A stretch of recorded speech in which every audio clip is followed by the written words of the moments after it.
आदाब अर्ज़ अहबाब। आज मेरे हाथ में जो किताब है उसका उन्वान है मनो यज़दा, और ये किताब है अल्लामा नियाज़ फ़तेहपुरी साहब की।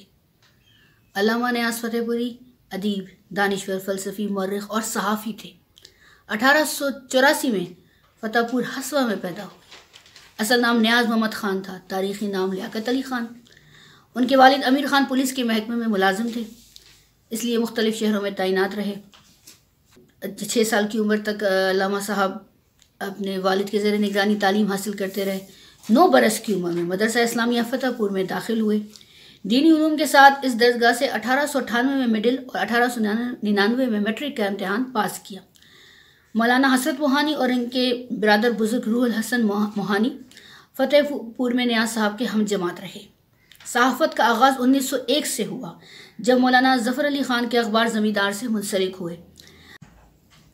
गो ये सिलसिला सिर्फ चंद माह जारी रहा। 1911 में हफ्तावार अखबार तौहीद के मावून मुदीर हुए। 1919 में अखबार रैयत मेरठ के चीफ एडिटर हो गए। फरवरी 1922 से अपना ज़ाती रिसाला निगार शाया किया। इस रिसाले का इजरा आगरा से हुआ। ये उर्दू का वाहिद रिसाला है जो 4 शहरों और 2 मुल्कों में हज़रत नियाज़ के साथ शरीके सफ़र रहा, और फरवरी 1922 से नियाज़ साहब के इंतकाल यानी 24 मई 1966 तक हर माह बाकायदगी से शाया होता रहा। निगार का शुमारा जुलाई 1962 लखनऊ से शाया होना शुरू हुआ और शुमारा अगस्त 1962 कराची से। यह बाकायदगी से डॉक्टर नियाज़ के शागिर्दों डॉक्टर फरमान फ़तेहपुरी और उमराव तारिक ने भी बड़ी हद तक कायम रखा, और निगार पाकिस्तान को आज तक इल्मी मयार के साथ जिंदा रखे हुए है। अल्लामा नियाज़ की तसनीफ़ और तालीफ़ की तादाद 35 है, जिनमें हर मौज़ू इल्म पर सैर हासिल बहस की गई है। मनो यज़दा इनकी सबसे अहम किताब है।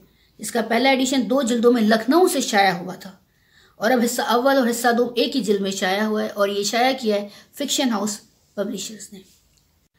इस किताब का तारुफ देने का मकसद ये है कि हमारे वो नौजवान जो सोशल मीडिया पर मज़हब और समाज के हवाले से सवालात पूछते रहते हैं, बहस करते रहते हैं, वो पढ़ें इसको, क्योंकि सोशल मीडिया पर आपको उन सवालों के जवाब नहीं मिलेंगे, और ना ही वो सवाल क्यों पैदा हुए उनके जवाब भी नहीं मिलेंगे।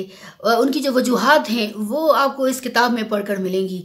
हमने यूनिवर्सिटी के दौर में ये किताब पढ़ी थी, और ये किताब कुछ लोगों ने इस किताब को बदनाम भी किया हुआ है कि इसमें कुछ ऐसे सवालात और ऐसे जवाबात हैं जो उनके अकाइद पे उनका ख्याल है कि हमलावर होते हैं। हालांकि ऐसी कोई बात नहीं है, क्योंकि जब मैंने ये किताब पढ़ी तो मुझे नहीं लगा कि खुदा ना खास्ता मेरा अकीदा बदल गया है।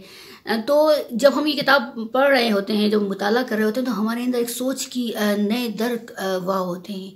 अल्लामा नियाज़ फ़तेहपुरी दानिश्वर थे, हमारे ख़ित्ते के दानिश्वर थे। हमें उनको ही पढ़ना चाहिए, बजाय इसके कि हम किसी और के अफ़कार उधार लिए हुए मुस्तार लिए हुए अफ़कार हैं, हम वो नहीं पढ़ना चाहिए। हमें अपने ही ख़ित्ते के दानिश्वरों के अफ़कार और उनकी किताबें पढ़नी चाहिए। मैं हमेशा ऐसी बात को तरजीह देती हूँ। आप नौजवानों से, अपने प्यारे दोस्तों से भी मैं यही कहती हूँ कि अपने ख़ित्ते के बुज़ुर्गों के अफ़कार पढ़िए, उनकी किताबें पढ़िए। अल्लामा शिबली नोमानी, हज़रत मौलाना मौदूदी और अबुल कलाम आज़ाद और अल्लामा नियाज़ फ़तेहपुरी और डॉक्टर खुर्रम मुराद, ये हमारे ख़ित्ते के बुज़ुर्ग हैं, और बहुत अच्छे बुज़ुर्ग, बहुत अच्छे स्कॉलर्स, और हमारे ख़ित्ते की उन्होंने मजबूरियों को, उन्होंने हमारी अज़बियत जो है हमारी, और जो हमारे ख़ित्ते पे हमला आवर आए उनकी वजह से हमारे ख़ित्ते में क्या असरात मुरतब हुए, उन पे बहुत अच्छी गुफ्तगू की है अपने मकालों में, अपनी किताबों में, अपनी तकरीरों में, अपनी तहरीरों में।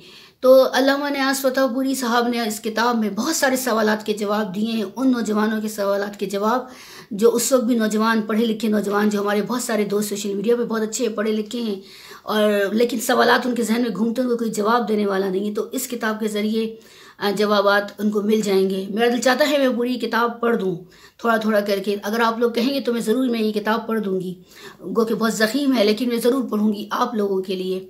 और मगर मैं आप लोगों से दरख्वास्त करूँगी, फ़िक्शन हाउस से ये किताब मंगवाइए, बहुत डिस्काउंट में मिल जाएगी आपको, और पढ़िए ज़रूर। अगर आपने अपने ख़ित्ते में बेहतरी लानी, अपने समाज में बेहतरी लानी है, तो सिर्फ सवालात पूछने से और बहस मुबाहसे करने से या मज़हब को बुरा कहने से नहीं होगे। मज़हब तो बहुत प्यारा है, उसके पैरोकार जो हैं उनमें ख़राबियाँ हैं, तो उन पैरोकारों पर बात होनी चाहिए और उन ख़राबियों पर बात होनी चाहिए। वो ख़राबियाँ क्यों हैं, उनकी वजूहात तलाशनी चाहिए और उन पे अमल दरामद करना चाहिए। जब हम वजह तलाश लें तो उस वजह को ख़त्म करने के लिए उन पर अमल दरामद होना चाहिए, कानून की पासदारी होनी चाहिए। किताब में बहुत दिलचस्प और इल्मी बाब हैं जिन पर इल्मी बहस की गई है मौज़ूआत पर, जैसे कि मसीह का दोबारा ज़िंदा होना। अहादीस पर तारीख़ी और फ़नी गुफ्तगू है। लफ्ज़ उम्मी का सही मफ़हूम बहुत खूबसूरती से बयान किया है। इस्लाम और कनीज़ें, ताअद्दुद अज़दवाज, दुआ और तौबा, नफ्स और रूह, हज़रत लुक़मान, हज़रत मसीह और खुदा का वजूद है या नहीं, इस पर भी बहुत सेरे हासिल बहस की गई है। तो इस किताब का मुताला बस समर आवर साबित होगा। आपके जहन की आबियारी के लिए आपको सवालात के जवाब मिल जाएंगे।